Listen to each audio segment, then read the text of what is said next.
হঠাৎ জীবনের দিকে তাকিয়ে দেখলাম বেশ বড়সড় হয়ে গেছি। তারপর পাগলামো আর ছেলে মানুষই ছেড়ে দিলাম।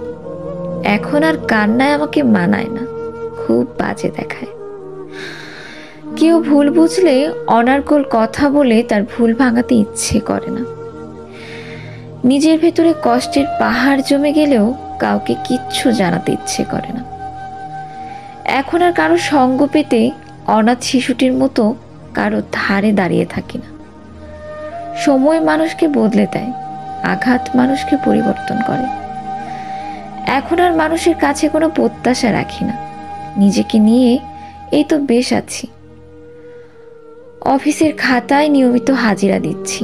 সন্ধ্যা রাত্রিতেই নিজেকে নিজেই মাথায় হাত বুলিয়ে ঘুম পাড়িয়ে দিচ্ছি। সকালে ফের নিজেই নিজেকে ডেকে দিচ্ছি।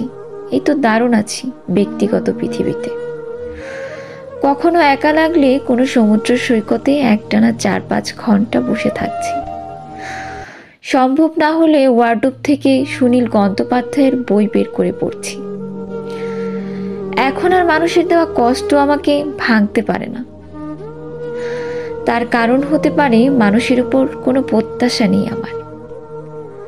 মানুষ বড় অকৃতজ্ঞ প্রাণী। তাকে যেভাবেই পোষা হোক না কেন, স্বার্থের জন্য সে যে কোনো সময় কামড়ে দিতে পারে।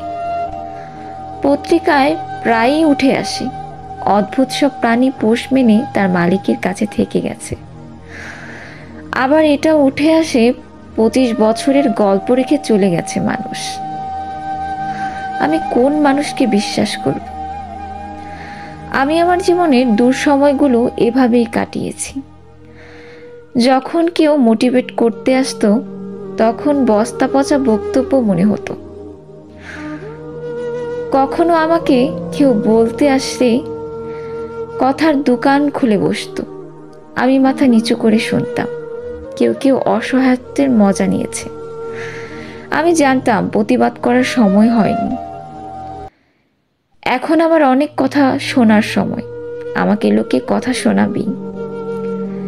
আমি এখন পৃথিবীর অনেক আচরণ জব্দ করেছি। হাতি কাদায় পড়লে চামচিকাও লাথি মারে।